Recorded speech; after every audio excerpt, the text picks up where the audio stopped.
Well, hello, this is Danielle Glesney. It's just me today.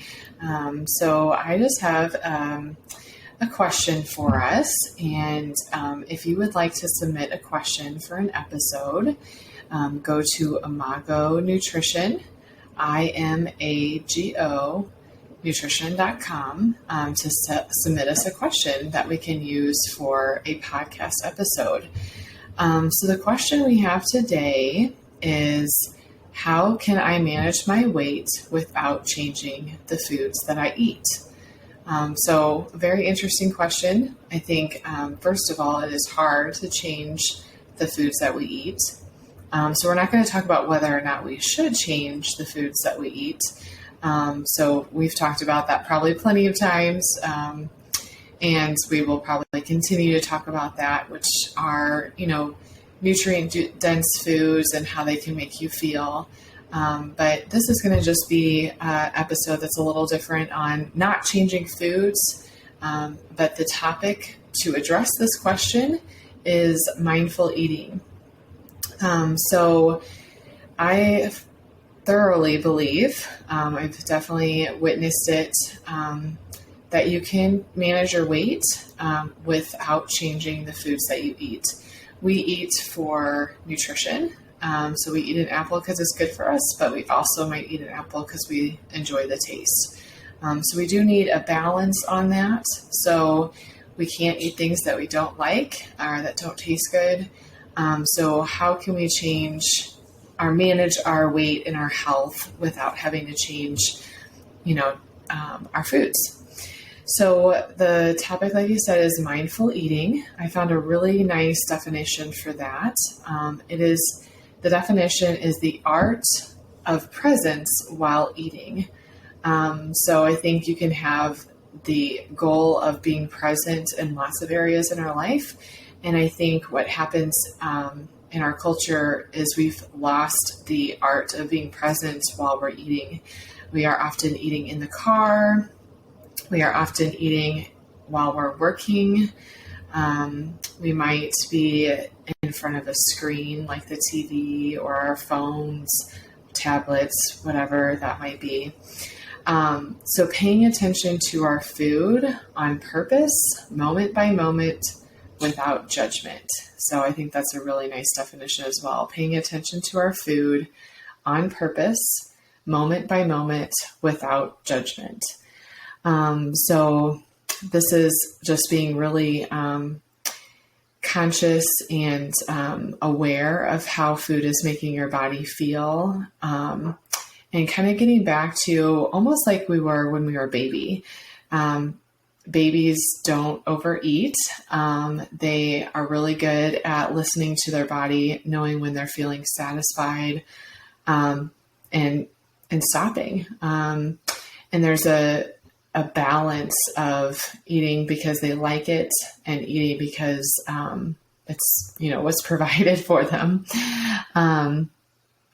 So one thing to talk about briefly is just the difference between satisfied and full. I had a conversation with my coworkers about this recently.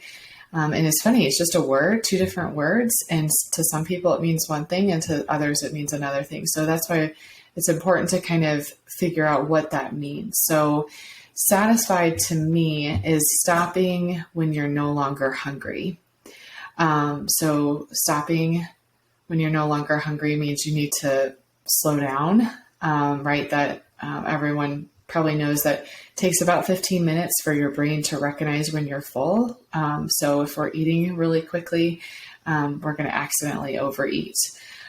So satisfied is eating until you're no longer hungry. Full is past that. You are like physically, your stomach is distended. You're physically like uncomfortable, kind of like after Thanksgiving meals for some people.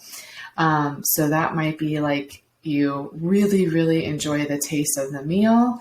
And once again, you're eating too quickly or you're not paying attention to your body and you're just really overly enjoying the food, which happens to all of us. So yeah, I think it's really good to think about what this mindful eating is: awareness of how the food makes you feel, and not anything about the food particular. When it says no judgment, so we're not, eating less of this food because it's not good for us, or eating more of this food because it is good for us. Just thinking about, like, if you had a plate of food in front of you, how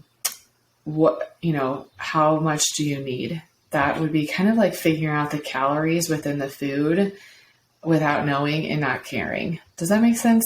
I think Mark kind of goes a lot into how calories are energy. Okay, so your body needs energy. And so it's kind of like, how much energy does my body need right now? So not, paying attention to this food has more calories, this food has less calories, but just paying attention just internally to your body. So there's really 3 cycles of eating that I learned about that it really plays into role of this. And so I just wanted to talk about those with you really quickly today. One is called intuitive eating. And this is kind of like how babies are, and how we want to get back to being like this, and really paying attention to our body. So intuitive is the goal eating cycle. The other one is emotional eating cycle. And the last one is restrictive eating cycle. And I think all of us at some point or another can fluctuate between any of these. So it's just the goal of not being 100% always in the intuitive. I think that's a really great goal, but not necessarily realistic. I think we, like I said, enjoy foods, and we need that proper balance between enjoying it and eating it till we're satisfied for our health. So in the intuitive cycle, we're going to answer a couple questions for all of them. So what do we eat in each of the cycles? When do we eat in each of the cycles? How and where, and how much? So let's start with the emotional eating cycle.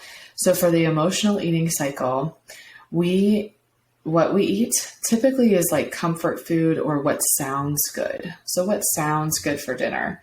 So that's kind of emotional type of eating cycle, is if we're talking about what sounds good, and not necessarily or comfort foods. Okay, so emotional is what sounds good. When we eat in the emotional cycle could be all types of reasons. It could be when we're stressed, when we're happy, when we're bored, when we're lonely.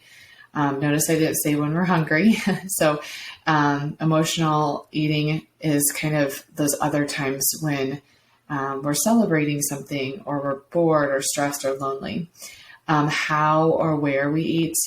We might eat fast. We might be ashamed that we're eating because we're in front of the TV. So we might be eating quickly. We might not even notice that we're eating because we're eating in front of the TV. And that kind of answers the where for that one. And then emotional, how much? We don't know how much because we weren't hungry in the first place.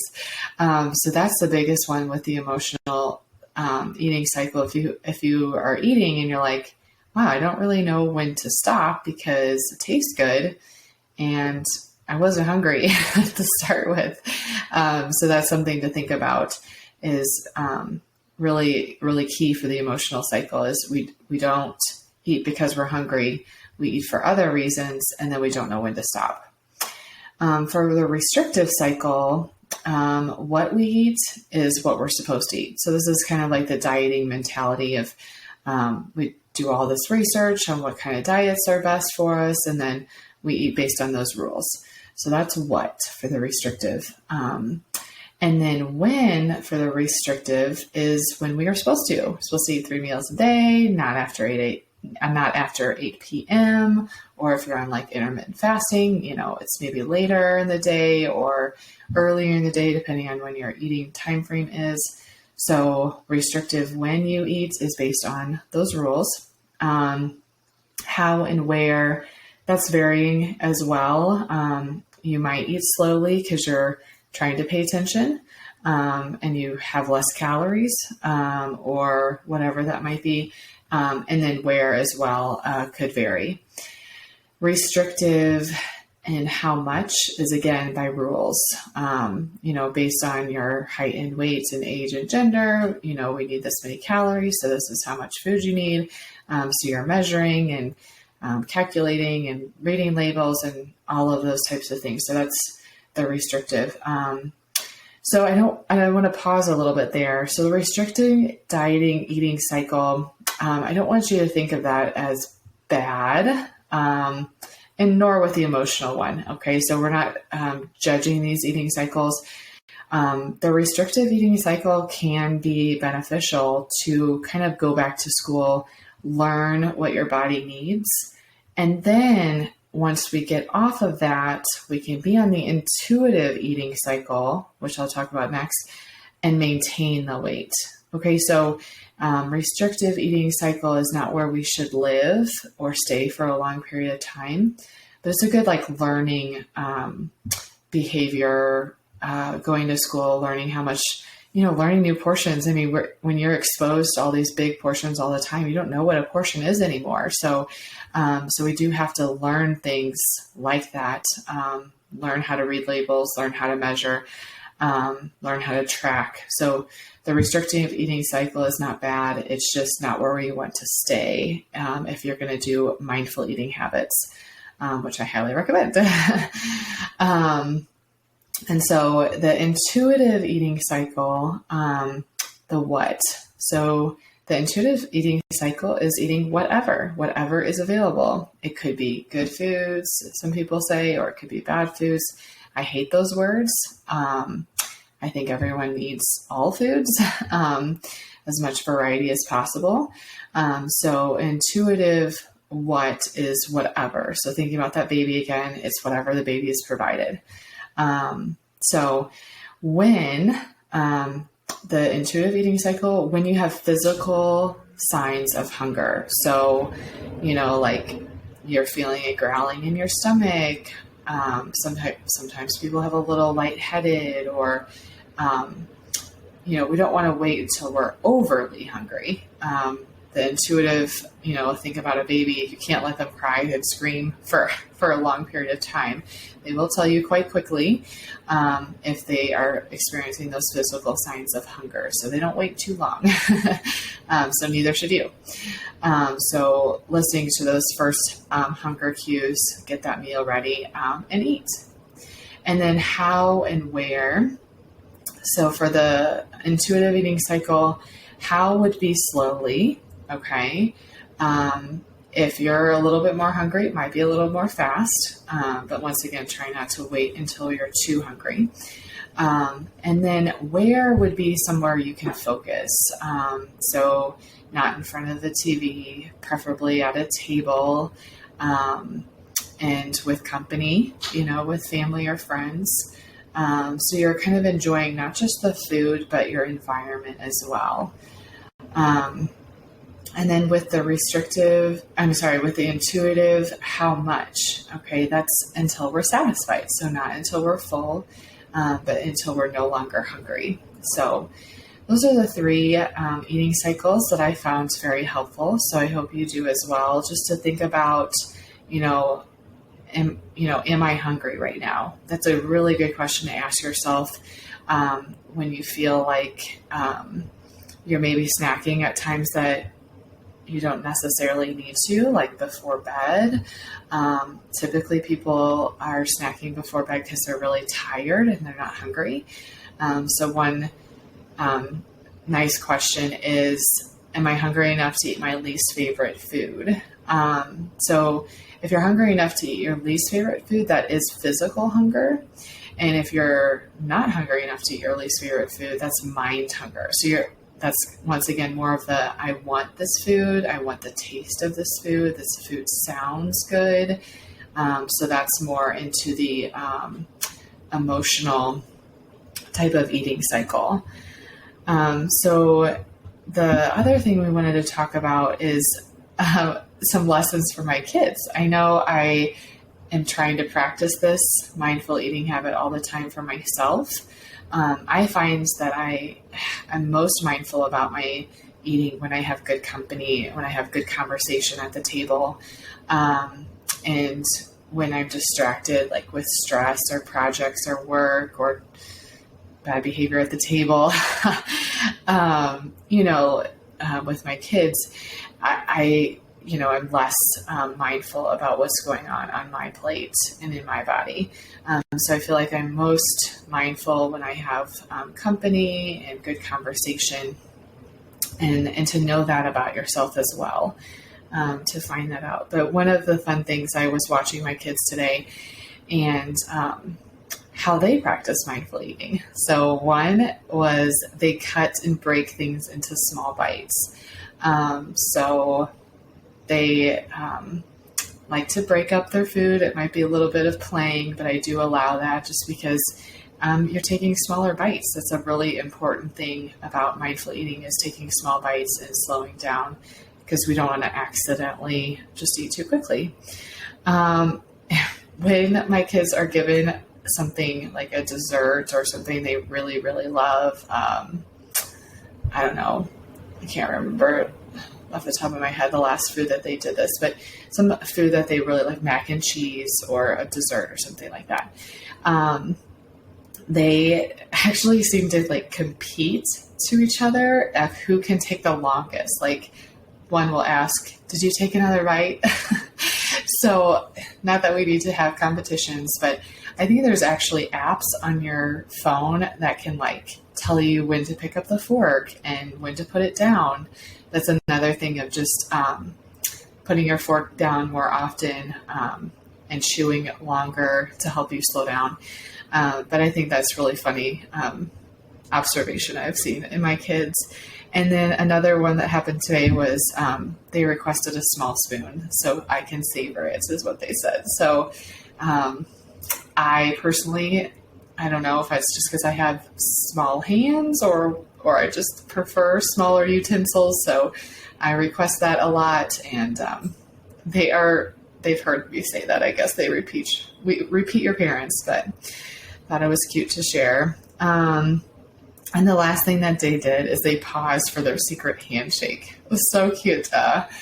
Today they paused in the middle of their meal and I wanted to do their secret handshake. And that's kind of reminding you back to like the good company. So we're not here to just enjoy the food thoroughly, which is very important in mindful eating, but we're here to enjoy the environment and the people and the friends and family around us. So that is what I have for you today on the mindful eating. What I want to tell you before we go is 3 things that can ruin mindful eating and 1 thing that can make it really hard. So 3 things that can ruin mindful eating are distractions. So like I said, distractions can be in your head. Like you don't have to have like physical distractions in front of you. Mine might be just like I'm thinking about work or a project or a call I need to make or something like that. Or distractions be physical, like physical TV in front of you or a physical phone in front of you or a physical screen. So distractions can ruin mindful eating. And emotions. Okay. So emotional cycle is not where we're listening to our body. We're kind of listening to our emotions. So if you feel stressed or bored or lonely or, happy, just think about like we can celebrate with food, but we want to also just celebrate the people and the occasion, not just the food. Sometimes I think we're focused too much on like the birthday cake. Well, we need to focus on the birthday boy or whatever it might be. And so I think that is one thing to think about is, are your emotions or things like that causing lack of focus on your body when you're eating? And then the last one is lack of sleep. Lack of sleep can cause your hormones to be out of whack, and it actually can increase your appetite hormones. And so when you're increasing your appetite hormones, that's not really helpful when you're trying to eat the right amount for your body. So those are the three things that can ruin mindful eating. And then one thing that I think of that can make it really hard is, once again, if we're waiting until we're overly hungry. When I'm overly hungry or hangry, we eat really fast because we're really hungry. So try not to let that happen when you practice mindful eating. So not skipping meals or going too long without eating. So I hope you found this helpful today. And as always, if you have any questions, hop over to our website, Imago, IMAGO, Nutrition, and just contact us. We'd be happy to help. Have a good night.